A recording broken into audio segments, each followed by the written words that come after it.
자, 저는 오늘 그 태양광을 비롯한 신재생 에너지 뭐 이런 쪽에 대해서 조금 말씀을 드리려고 합니다. 저 오늘 이쪽이 굉장히 좋았었죠. 자, 근데 신재생 에너지 작년의 얘기죠. 신재생 에너지 이 저 발전 용량이 원전을 추월했다라는 그런 뉴스가 나왔습니다. 자, 그래서 뭐 이런 부분들 때문에 뭐 상당히 좀 좋은 그런 모습을 보였고요. 또 한 가지는 모멘텀이 이것만 있었던 건 아니고요. 다른 모멘텀도 있었는데 어떤 거냐 하면 저 리파워 EU라는 게 근데 이 부분은 약간은 억지도 약간은 섞여 있어요. 이게 12일부터 해서 16일 날 발표가 됐으니까 지금 벌써 발표한 지가 열흘이 넘었는데요. 리파워 EU 쪽에서 그 풍력이나 태양광 쪽 이 신재생 에너지에 대한 투자를 늘릴 거다라는 뭐 그런 얘기도 나왔고 거기다가 지금 저 발전 용량들 설비 발전 용량이요. 자, 요런 것들이 저 지금 뭐 그렇게 됐습니다. 저 작년에는 원전이 발전 용량이 18%에서 올해 그러니까 재작년에 18%에서 올해 17.33%로 떨어졌다라는 거. 근데 이거는 똑같은 용량이죠. 그 뭐 폐기한 것도 없고 더 지은 것도 없으니까. 그런데 다른 용량이 늘어나면서 이게 비중이 줄어든 거죠. 자, 그리고 뭐 그 대신해서 신재생 에너지가 15.9%에서 18.26%로 늘어났습니다. 그래서 이 부분이 뭐 작년에 태양광 쪽이 상당히 좀 이게 좀 많이 좀 증가가 했습니다. 24% 정도가 급증을 한 내용이 있는데요. 아마 그런 부분들 제가 전에 얼마 전에 그런 말씀을 또 좀 드렸었는데요.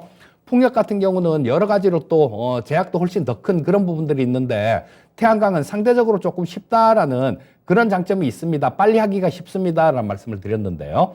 그런 부분이 작용한 것 같아요. 이게 작년이 저 전 정권의 마지막 해였죠. 뭐 올해 5월 달에 정권이 바뀌었으니까요. 그러니까 그동안 못했던 설비들 이런 것들을 와 진짜 많이 한꺼번에 확 이렇게 설비를 한 것 같습니다. 그래서 이렇게 좀 많이 좀 늘어난 그런 부분들이고요. 어쨌거나 지금 이 신재생 에너지 섹터들이 그 원전보다 저 발전 용량이 커졌다라면 상당히 좀 그동안 전 정권 하에서 상당히 좀 이렇게 신경 써서 투자한 뭐 그런 티가 나는 부분이다라고 볼 수 있을 것 같습니다.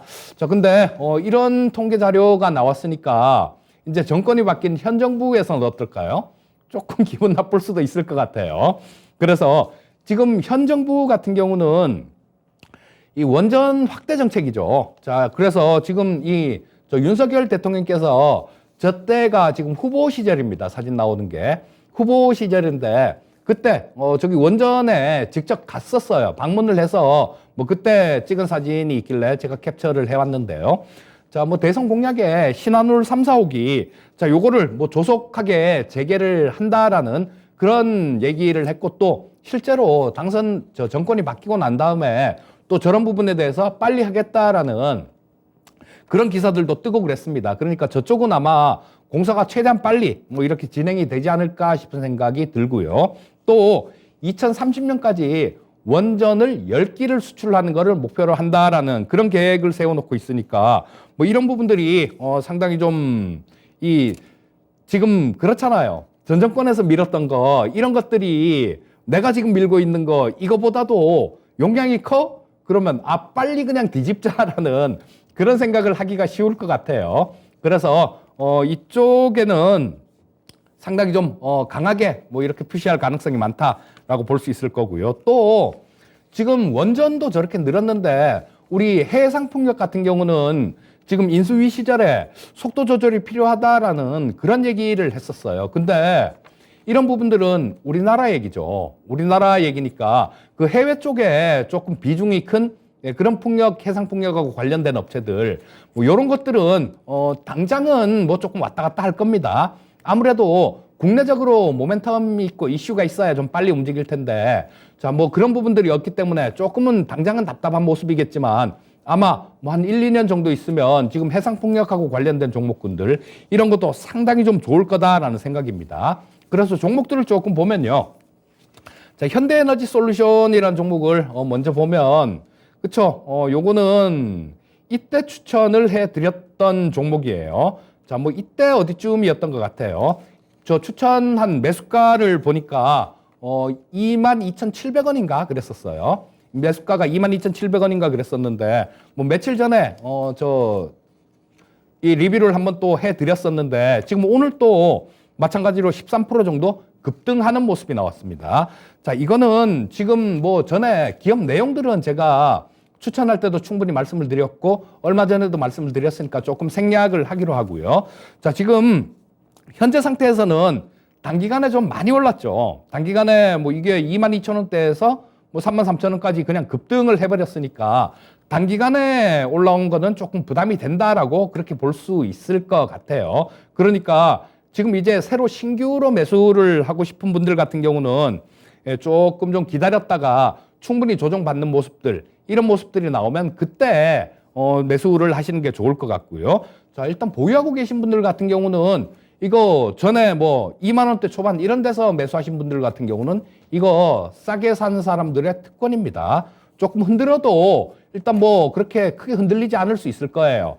자, 이 현대에너지 솔루션 같은 경우는 이 기업의 내재 가치 갖고 있는 저 실적 나오는 거에 비해서 주가 수준도 그렇게 아직까지도 그렇게 비싸지 않은 수준입니다. 전에 22,000원대는 굉장히 싼 수준이었었고요. 그러니까 뭐 보유하고 계신 분들은 좀 수익 극대화, 좀 잔파도 무시하고 수익 극대화하는 그런 전략이 좋겠다라고 말씀드릴 수 있겠고요. 다음은 원전 관련되는 종목을 좀 보겠습니다. 자, 오르비텍이라는 종목이 있어요. 자, 요거는 방사선 안전관리, 뭐 그리고 원전 가동 중 검사 전문 업체입니다. 원전 가동 중에 검사를 하는 거, 이런 부분들 얘기하는 거죠. 자, 지금 원전을 지금 현 정부에서는 이 원전을 좀 많이 돌릴 것 같아요. 자, 그렇다면 이 가동 중에 조금 이상이 생길 수 있는 부분들, 이런 부분들도 상당히 좀 많이 늘어나겠죠. 뭐 그때 이 오르비텍이 그런 거를 이렇게 검사를 한다라고 보시면 될 거고요. 자, 주가가 뭐 다른 것들, 뭐 한신기계 같은 것들, 이런 것들 많이 올랐었죠. 예전에는 제가 한신기계라는 종목을 원자세카 중에 가장 좋아했었습니다. 그런데 지금은 아니에요. 너무 올랐습니다. 그래서 뭐 그런 것들을 쫓아다니다 보면 끝도 없어요. 뭐 잘못 쫓아다니다 보면 크게 당하기 때문에, 자, 이 오르비텍 같은 경우는 그렇게 크게 많이 오른 게 없기 때문에 지금 오늘 소개를 시켜 드리는 거고요. 자, 뭐 이런 것들도 저 원전 관련해 갖고 어떤 얘기들 나오면 좀 모멘텀 받을 수 있고 끼도 있는 종목이니까 뭐 한번 눈여겨보셨다가 타이밍 한번 잘 잡아보시길 바라겠고요. 또 다른 종목은 일진파워라는 종목도 있습니다. 자, 이 일진파워는 원전 기계 설비를 제작하는 그런 기업이에요. 자, 지금 제가 이렇게 말씀드리고 있는 종목들 같은 경우는 거의 그렇습니다. 뭐 간혹 뭐 적자 나는 종목들도 간혹 있어요. 근데 거의 대부분이 웬만하면 흑자가 나는 종목으로 거의 뭐 10중 8구는 적자 나는 종목은 말씀을 안 드립니다. 거의 흑자가 나는 그런 종목들로 말씀을 드리고 있는데, 또 이 부채 비율도 지금 이제는 잘 보셔야 됩니다. 자, 이자가 오늘도 하는금통위에서도 금리를 올렸죠. 미국도 올리고. 그러다 보면 기업들의 이자 부담이 많이 늘어날 겁니다. 자, 이자 부담이 늘어난다라는 거는, 그렇죠, 부채가 많은 기업들, 이런 기업들은 상당히 부담스러울 수 있다라는 걸 의미하니까 뭐 그런 부분들 꼼꼼히 좀 따져보시고요. 또 뭐 거기다가 적자까지 난다, 이런 기업들 같은 경우는 상당히 위험해질 수 있습니다. 그러니까 뭐 이런 것들 한번 눈여겨보시면 좋을 것 같고요. 뭐 일진파워는 물론 흑자 기업입니다. 그러니까 요것도 일진파워도 한번 차분하게 공략 타이밍을 노려보시면 좋겠다, 뭐 이렇게 말씀드리겠고요.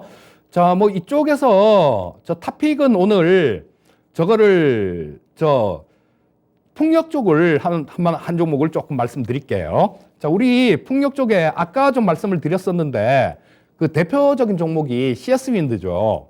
자, 이 CS 윈드 같은 경우는 풍력 타워 업체입니다. 풍력 타워 업체인데, 자, 지금 뭐 아까 말씀드렸듯이 우리나라에서는 그걸 조금 뒤로 미룰 수도 있을 것 같아요. 근데 원래 이 CS 윈드 같은 경우는 국내 매출이 뭐 비중이 거의 뭐 되게 작습니다. 그리고 대부분이 해외 매출이에요. 자, 그래서 저 해외 법인 나온 거 뭐 그런 사진이 하나 있을 텐데요. 거기에 보시게 되면 미국, 저기 딱 나오는 게 저게 전부 다 예, 저 CS 윈드가 보유하고 있는 해외 저 지사입니다. 그러니까 해외 법인이에요. 이 CS 윈드 소속에. 저 그래서 저기 보면 미국 있죠. 뭐 유럽, 터키, 베트남 뭐 없는 데 없이 거의 전 세계에 이렇게 골고루 다 퍼져 있습니다. 자, 지금 유럽 쪽이나 미국 쪽 같은 경우는 이 풍력타워 쪽에서 중국 제품을 막으려고 하고 있어요. 자, 그리고 중국에도 법인이 있는데 그거는 뭐 중국에서 하는 거 그쪽 만들면 되는 거고, 그래서 유럽이나 뭐 이런 쪽에 수출하는 물량들 이런 것들은 유럽 쪽에 포르투갈 법인을 올해 또 2월 달에 인수를 하나 했습니다. 그렇기 때문에 뭐 그쪽에서 만들어 갖고 납품을 하면 되는 거고요. 전부 다 이렇게 현지화가 돼 있는 그런 상태입니다. 그렇기 때문에 이 실적 부분들이 뭐 우리나라가 그렇게 한다 그래서 실적 부분에 타격을 받고 뭐 그런 거는 없습니다. 자, 그래서 뭐 지금 원칙 자체가 현지 생산을 원칙으로 하고 있기 때문에 굉장히 좀 M&A를 뭐 이렇게 많이 하고 있습니다. 자, 그래서 지금 이런 부분들이 뭐 좀 미국 쪽에도 저 5월 달부터 지금 이달이네요. 제네럴 일렉트릭에 풍력 타워를 납품을 합니다. 그리고 유럽 쪽 저기 화면에 나오는 거 저거 보시면 아시겠지만요. 유럽 쪽은 이 풍력에 대한 투자를 굉장히 좀 공격적으로 그렇게 하려고 지금 하고 있습니다. 자, 저기 화면에 나오는 거 저 유럽 4개국 뭐 그쪽에서 독일, 네덜란드, 덴마크, 폴란드죠. 벨기에입니다. 이 4개 국가에서 2050년이네요. 여기 나오는 거는 2050년까지 풍력 시장을 10배로 키운다. 이렇게 나와 있는데요. 자, 2030년까지 또 2배로 키운다라고 뭐 그런 얘기도 있습니다. 그런 얘기도 했으니까 이런 부분들은 상당히 좀 눈여겨 우리가 볼 필요가 있어요. 그리고 또 아까 저 말씀드렸던 뉴파워 EU 그쪽에서 풍력 태양광 이런 쪽에 대해서 상당히 좀 얘기를 많이 했는데요.